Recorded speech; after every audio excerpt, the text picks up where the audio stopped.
The autumn in Boston had brought vibrant colors to the street trees. Under the natural light streaming through the high ceiling of the museum, Evelyn Kennedy was making final adjustments to the placement of paintings for the new exhibition. The way her delicate fingertips adjusted the angle of the frame spoke of her confident aesthetic eye, gained from 15 years of experience as a curator. "Perfect," she whispered softly. With just 3 days until the opening of the contemporary art exhibition she had been preparing for months, everything was going according to plan. Her smartphone rang, displaying her husband's smiling face. "Robert," Evelyn answered with a smile. "Hey, I think I can get home early today. I should make it to Amy's dance recital." Evelyn could tell that despite the weariness in Robert's voice, he was making an effort to sound cheerful. His real estate development company was in the final stages of a major project, and for the past few weeks, he had been working from early morning until late at night. "That's wonderful. Amy will be delighted," Evelyn replied. After hanging up, she couldn't help but sigh. Robert had changed recently. There was a distance between them that couldn't be explained by his busy work schedule alone. A faint scent of perfume, unexplained late returns home, and the way he never let go of his cell phone. Evelyn shook her head as if to dismiss her worries. She told herself it was just her imagination. That night, the three of them spent family time together for the first time in a while. Amy's dance recital had been successful, and her eyes were shining with excitement. At 14, their daughter had inherited Evelyn's artistic sensibility and Robert's sharp intellect, growing into a sensitive and observant young woman. "Dad, you've been different lately," Amy suddenly said during dinner at the dining table. Evelyn tried to signal her to stop, but Amy continued, "You always seem to be lost in thought. Is there something you can't tell us?" Robert put down his fork and looked straight into his daughter's eyes. "It's work, Amy. An important project is coming to an end. Things will get back to normal when it's over." He smiled reassuringly, but his smile seemed somehow empty. That night, as Evelyn lay in bed next to Robert, she prayed that everything would return to normal. After confirming that his breathing had become regular and that he had fallen asleep, Evelyn quietly got up and stood by the window. The moonlight made Boston's night scenery shimmer with silver. She wished that this peaceful everyday life would continue. The next afternoon, in the middle of a meeting at the museum, Evelyn's cell phone rang. It was from an unknown number. After a moment's hesitation, thinking it might be an important call, she left the room to answer. "Mrs. Kennedy. This is the emergency department of Boston Memorial Hospital," a calm male voice announced. "Your husband, Robert Kennedy, has been in a traffic accident and is currently receiving treatment." Evelyn's knees went weak. She leaned against the wall in the hallway, barely able to stand. "What's his condition?" Her voice was trembling so much she hardly recognized it. "We'll discuss the details at the hospital. Please come as soon as possible." Evelyn immediately called Amy's school and briefly explained the situation. "Mom's coming to get you right now. We'll go to the hospital together," she told her daughter. Though she tried to keep her voice steady, she couldn't hide the trembling. After picking up Amy in front of the high school, they headed to the hospital by taxi. The car was filled with a heavy silence. Amy's small hand clutched Evelyn's tightly. "Dad's going to be okay, right?" the girl whispered. Evelyn couldn't answer and just squeezed her daughter's hand. Upon arriving at the hospital, she gave their name at the emergency department reception. A nurse appeared immediately and guided them to a small consultation room. "Dr. Clark will be here shortly to explain the situation," she said before leaving the room. Amy clung to Evelyn's arm and said in a trembling voice, "I'm scared, Mom." Evelyn embraced her daughter and said bravely, "It's going to be all right. Dad is strong." A few minutes later, a middle-aged male doctor in a white coat entered. His expression was grave, and Evelyn's heart raced. "Mrs. Kennedy, there's something I need to tell you," the doctor began quietly. "Your husband is currently in the ICU. He has multiple injuries and a head contusion, with the possibility of internal bleeding. Evelyn was at a loss for words. She just listened to the doctor's words in a daze. We're preparing for emergency surgery now. His condition is stable, but the next 24 hours will be critical, the doctor continued. According to the police, his car crashed into a guardrail on the highway. It appears he was alone in the vehicle. Can we see him? Evelyn finally managed to ask. Briefly before the surgery, the doctor nodded. However, he's unconscious. Evelyn and Amy were led to the ICU by the doctor. As they walked down the white corridor, Evelyn was desperately trying to accept reality. Just a few hours ago, she had thought her life was perfect, but now everything was falling apart. When the ICU doors opened, they were greeted by the sound of machines and the smell of antiseptic. Robert, lying on the central bed, bore no resemblance to her energetic husband. Half of his face was covered with bandages, and multiple tubes extended from his body. Amy let out a small cry and began trembling in Evelyn's arms. Supporting her daughter, Evelyn approached Robert's bed. She took his cold hand and whispered, "We're here. We love you." The silence in the ICU was interrupted only occasionally by the electronic beeps of the machines. Evelyn tried to take her daughter to the waiting room to let her rest a bit, but Amy stubbornly refused to leave her father's side. "I want to stay with Dad," she said in a small but determined voice. Evelyn had no energy to argue and simply nodded. The surgery lasted 3 hours. During that time, Evelyn desperately tried to maintain her composure. She contacted Robert's company to explain the situation. His secretary Janet answered the phone. "What?" "A traffic accident." Janet's voice contained obvious surprise. "But Mr. Kennedy canceled his internal meeting today. He said he had personal business." Anxiety spread through Evelyn's chest. Robert had said he had an important meeting today.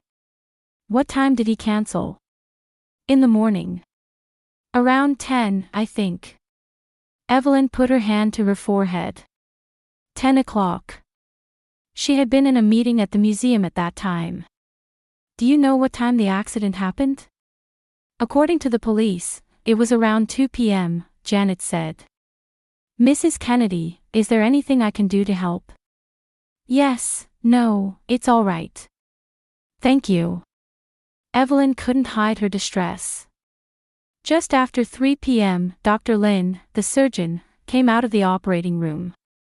His expression suggested the news wasn't good. "The surgery was successful," he said. "We've stopped the internal bleeding and fixed the fractured areas. However, we're concerned about the swelling in his brain from the head injury." "Is he conscious?" Evelyn's voice was trembling. "Not yet. The next 48 hours will be critical," the doctor said quietly. "His body has suffered a significant shock. Recovery will take time." Amy squeezed her mother's hand and whispered, "Dad, wake up." While the nurses were preparing to move Robert back to the ICU, Evelyn received a call from the police. The officer who had arrived at the accident scene wanted to speak with her. "Mrs. Kennedy, do you have a moment?" A tall police officer approached her in the hospital lobby. "Detective Reed." Evelyn left Amy in the ICU waiting room and decided to speak with the officer a short distance away. "Have you found out anything?" "Judging from the accident scene, he appears to have been driving at considerable speed," Detective Reed said, looking at his notebook. "There's almost no trace of braking, and it seems he lost control on a sharp curve." "My husband is a careful driver," Evelyn shook her head. "Is there anything else?" "This was found in the car." The officer produced a clear evidence bag. Inside was a woman's scarf. It was a pale pink silk with the small initials, RM, embroidered in one corner. Evelyn froze. She didn't recognize the scarf. This isn't mine." Detective Reed nodded quietly. "I understand. I'll contact you if we learn anything else." He handed her a card. Please call me if you think of anything relevant. Evelyn returned to the ICU in a daze. When she found Amy in the waiting room, she noticed tension in her daughter's expression. What's wrong? Amy started to speak, then closed her mouth. Nothing, she looked away. How's Dad? No change. Evelyn sat down next to her daughter and put her arm around her shoulders. Amy, if something's bothering you, will you tell Mom? Amy was silent for a long time.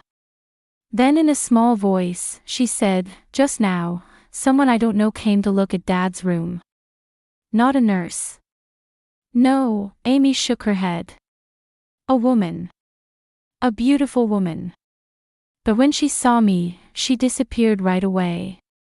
A chill ran down Evelyn's spine. The scarf Detective Reed had shown her flashed in her mind. What did she look like? Any features? Long brown hair, wearing expensive-looking clothes, Amy said. And also... She hesitated. She seemed to be holding a photo of Dad. Evelyn stood up and headed to the nurse's station.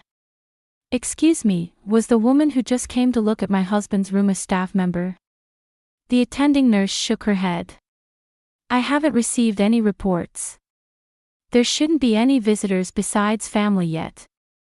Despite her growing anxiety, Evelyn smiled at Amy. It must be some mistake. She tried to reassure her daughter, but her own uneasiness only grew. That night, Evelyn spent the night by her husband's side, taking short naps in the small ICU chair. Amy had been picked up by Evelyn's sister Martha to stay with her temporarily. Before leaving, Amy clung to her mother. Mom, be careful. That woman might come back. Don't worry, Evelyn kissed her daughter's cheek. I'll see you tomorrow. After midnight, Robert's cell phone rang. It had been returned with his belongings by the police. Evelyn picked it up and looked at the screen. It displayed unknown. She pressed the answer button but quickly changed her mind and hung up. The screen was locked and required a passcode. Evelyn didn't know her husband's passcode. She should have known it before, but Robert had said he changed it a few months ago for security reasons. She hadn't thought anything of it at the time, but now it seemed strange. The next morning, Evelyn woke up to find Michael, Robert's colleague, visiting the hospital. He had worked with Robert for over 10 years and was also a friend. How is he? Any changes? Michael asked worriedly. He's still unconscious, Evelyn answered with a tired expression. Michael, do you think Robert has changed recently? Michael thought for a moment. Actually, he has been acting a bit strange these past few weeks. Suddenly canceling important project meetings, increasing unexplained absences. Absences? Yes, errands not related to work. He was always vague about them, Michael continued. I thought maybe he was helping with the museum exhibition. Evelyn couldn't hide her shock. No, nothing like that. Michael awkwardly cleared his throat. There's something else. I'm not sure if I should mention this. Please tell me anything, Evelyn was desperate. Last week, flowers were delivered to Robert's desk. The card only had an R written on it, Michael said apologetically. Everyone joked that he might have a secret admirer. The scarf with the initials RM embroidered on it flashed in Evelyn's mind. She was suddenly overcome with a terrible feeling. After Michael left, Evelyn picked up Robert's cell phone again. She tried various passcodes, but none worked. Exhausted, she collapsed into a chair. Over the past few hours, a fear had begun to envelop her that her 15 years of marriage might have been a lie. In the afternoon, Amy returned to the hospital. She was unusually restless, constantly looking around the hallway. Did that woman come back? She asked in a low voice. No, Evelyn answered. Amy, do you know something about that person? Amy was silent for a long time. Show me Dad's cell phone, she suddenly said. I don't know the passcode. Amy hesitated, then quietly said, try 0813. Evelyn looked at her daughter in surprise. How do you? August 13th, Amy said. I saw Dad enter it once. With trembling hands, Evelyn entered 0813. The screen unlocked, displaying the home screen. It wasn't their wedding anniversary, or any family birthday, or any date that had meaning to her. Why this date? Evelyn asked her daughter. Amy fell silent again. Her eyes reflected the struggle of knowing something she couldn't say. Just then, an ICU nurse hurried over. Mrs. Kennedy, we've detected changes in your husband's brain waves. He might be regaining consciousness. Evelyn and Amy rushed to Robert's bedside. His fingers moved slightly, and his eyelids trembled. Doctors gathered around, checking the monitors. His responses are improving, Dr. Lin said. This is a good sign. A mixture of hope and fear spread through Evelyn's chest. She took Robert's hand and whispered, "Come back to us." At that moment, Amy's expression changed. She stared at the entrance to the room, her face turning pale. When Evelyn turned around, she saw a woman with long brown hair standing in the hallway. When the woman's eyes met Evelyn's, instead of disappearing, she slowly approached the room. Amy, go wait in the waiting room with Aunt Martha, Evelyn said quietly. No, Mom. Amy desperately pulled at her mother's arm. Stay away from that woman. The woman entered the room. Her expression showed a strange determination. You must be Evelyn, she said quietly. I'm Rebecca Morrison. The embroidered RM flashed in Evelyn's mind. I need to talk to you, Rebecca continued. About Robert, and about the accident. You are. Evelyn was at a loss for words. Suddenly, the machines in the room began to sound warnings. All three women looked toward Robert. His fingers were moving, and his eyelids were trembling. Get out! Amy shouted. Don't hurt my dad.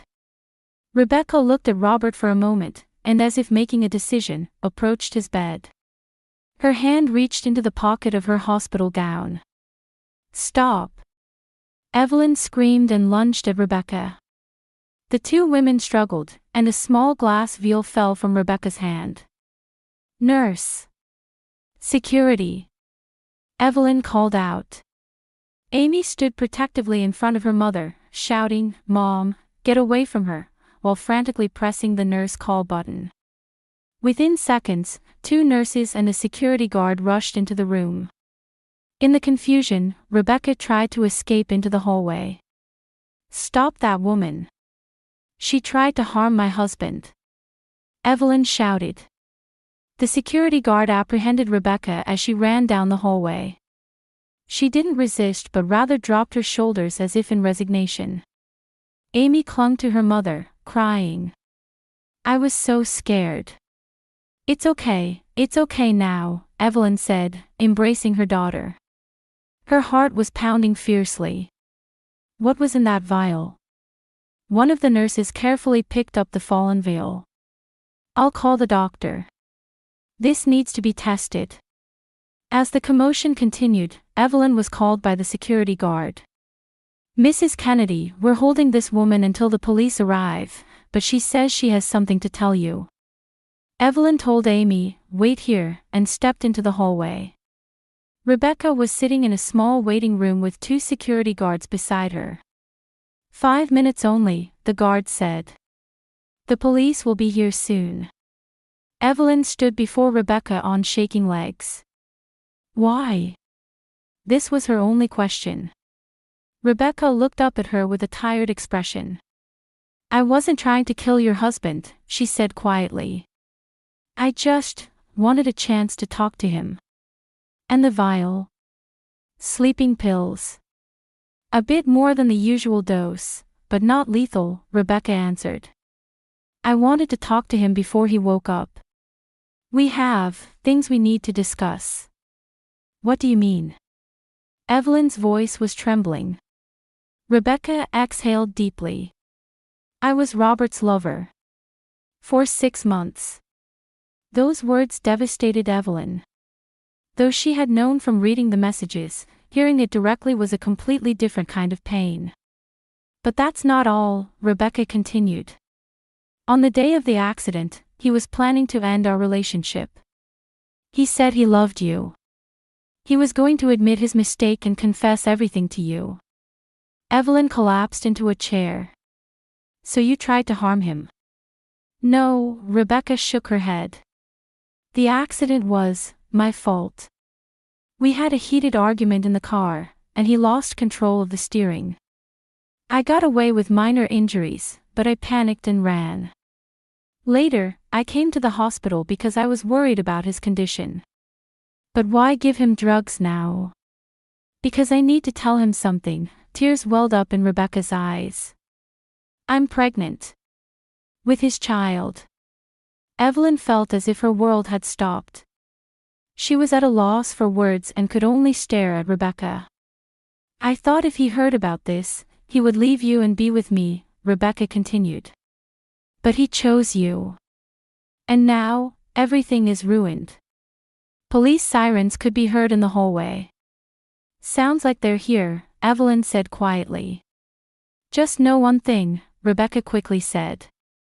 He always loved you. Right to the end. Police officers entered the room. Rebecca stood up without resistance. Amy knew, she said as she was leaving. She saw us together. At the shopping mall. That child kept quiet to protect her father. Evelyn watched wordlessly as Rebecca was taken away by the police. Her mind was full of confusion and shock. When she returned to the ICU, Amy was crying by Robert's bedside. The doctors were checking Robert's condition. He's regaining consciousness, Dr. Lin said. We don't know what that woman was trying to do, but your husband is out of danger. Amy looked up at her mother. Mom. Her voice was trembling. I knew. About that woman. I'd seen her with Dad before. But Dad said to keep it a secret, so. Evelyn hugged her daughter tightly. None of this is your fault. Not at all. At that moment, Robert's fingers moved. He slowly opened his eyes and looked around in confusion. His gaze settled on Evelyn and Amy. Ev. His voice was hoarse. Amy. His voice was weak, and his throat was dry. Water. Evelyn automatically reached for the water pitcher and brought the straw to his lips. She had been this man's wife for 15 years. Taking care of him was like a reflex action ingrained in her body, even now that she knew of his betrayal. Thank you, Robert said after drinking a little water, looking at Evelyn with tired eyes. What? A traffic accident, Evelyn said matter-of-factly. 3 days ago. Confusion appeared in Robert's eyes. Then, as if memories were gradually returning, his expression began to change. Rebecca, is she? She's fine, Evelyn's voice was cold. She had minor injuries and ran away, leaving you behind. Amy silently stared at her father. Her eyes held a mixture of anger and sadness. Amy. Robert reached out to his daughter, but she took a step back. The police took her away, Evelyn continued about Rebecca. She's now being detained on suspicion of trying to drug you. What? Robert tried to sit up despite the pain. Don't move, Evelyn said quietly. Your body has sustained major damage. And, so has our family. A heavy silence enveloped the hospital room. Only the sound of nurses busily coming and going in the hallway could be heard. Ev, I can explain. I know everything, Evelyn interrupted him. I saw your messages. Rebecca told me everything. The 6-month affair. And her pregnancy, too. The color drained from Robert's face. Pregnant. He looked as if he hadn't known until then. You didn't know? Evelyn asked coldly. No, she. Robert stumbled over his words. Ev, let me explain. Dad, why did you do something like that? Amy suddenly spoke up. Her voice trembled with anger. Weren't we enough for you? Amy. Robert stared at his daughter, at a loss for words. Tears welled up in his eyes. Evelyn placed her hand on her daughter's shoulder. Amy, could you wait in the waiting room for a bit? But, Mom. Please, Evelyn's voice was gentle but firm. Amy reluctantly nodded and, after giving her father one last angry look, left the room. Left alone, Evelyn and Robert stared at each other for a long time.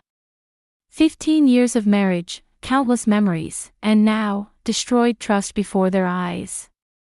Why? Evelyn finally asked. Her voice was calm, but deep pain was hidden beneath it. Robert closed his eyes. I won't make excuses, he said slowly. I was lost. The pressure of work, the weight of routine as time passed. Then Rebecca appeared. Was that all our 15 years of marriage was worth to you? Evelyn quietly asked. Something so easily discarded for a temporary whim. No, Robert said desperately. I always loved you. On the day of the accident, I went to tell Rebecca that our relationship was over. I was going to confess everything to you. How can I believe that now? Ev, please. Robert tried to grasp her hand, but Evelyn pulled away. You lied to Amy too, Evelyn continued. She saw you and Rebecca. And you asked your daughter to keep it a secret. You placed such a heavy burden on a 14-year-old child. Regret appeared on Robert's face. I had no idea she knew. When I ran into Amy that day, she didn't say anything. She was trying to protect you, tears welled up in Evelyn's eyes. Your daughter was far braver and more honest than you were. There was a knock at the door, and Detective Reed entered. Excuse me for interrupting, he said. Mr. Kennedy, how are you feeling? Not well, Robert answered weakly. I need to ask you some questions, the detective said. About the circumstances of the accident and your relationship with Rebecca Morrison. Evelyn stood up. I'll step out. Mrs. Kennedy, the detective stopped her. Actually, there's something I'd like you to know as well.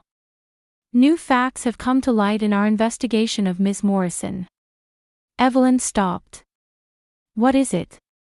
Ms. Morrison has shown similar patterns in the past, the detective said.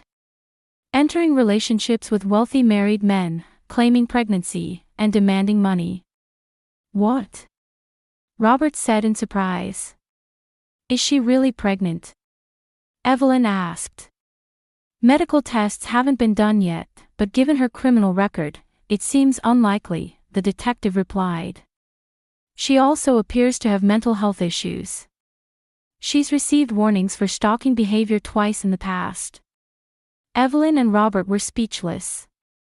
And the substance she tried to bring into the hospital room wasn't sleeping pills, but actually a dangerous amount of painkillers, the detective continued. This constitutes serious attempted murder. Evelyn leaned against the wall. She was trying to kill Robert. It appears so, the detective nodded. Ms. Morrison seems to have felt intense anger at being rejected. Numerous messages indicating her obsession with Mr. Kennedy have been found on her cell phone. Robert covered his face with his hands. I was such a fool. The detective gave them a sympathetic look. We'll conduct a more detailed interview later. You two probably need time to talk. He placed his card down and left the room. When they were alone again, a heavy silence filled the room. Ev, how could I ever be forgiven? Robert finally spoke. Evelyn gazed out the window. I don't know right now, she said quietly. You betrayed me. You put our family in danger. You made Amy lie. It's all my fault, Robert admitted. I need to apologize to Amy. And to you. Evelyn looked at him. I'm going to stay at my parents' house for a while. With Amy. When you've recovered, we'll talk about what to do next. Please. Robert said desperately. Don't give up on us.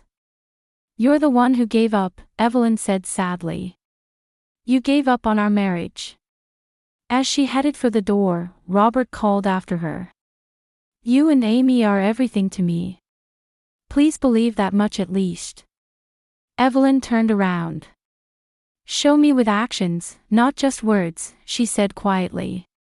If you really love us. As she left the hospital room, Amy was waiting in the hallway. She was leaning against the wall, her eyes red and swollen. Mom, what's going to happen to us? She asked in a small voice. Evelyn embraced her daughter. I don't know, to be honest. But we'll get through this together. Is Dad not coming home anymore? That, time will tell, Evelyn answered. Right now, the most important thing is for Dad to recover. And we need some time too.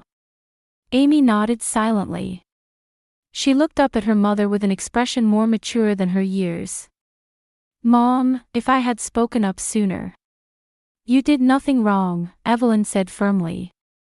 Dad created this situation. You were very brave. You tried to protect him, and you tried to protect us. I'm proud of you. Mother and daughter left the hospital hand in hand. An uncertain future lay ahead of them, but they had each other. That was the most important thing now. As the trees in Boston turned golden, Evelyn stood by the window in Martha's house, watching fallen leaves dancing in the wind. 6 months had passed since the accident. People say time brings healing. Indeed, the pain of the wounds had eased, but they had not completely disappeared. Tea's ready, Martha called from the living room. Evelyn moved away from the window and returned to her sister's cozy living room. On the table were 2 cups and a letter. Another one.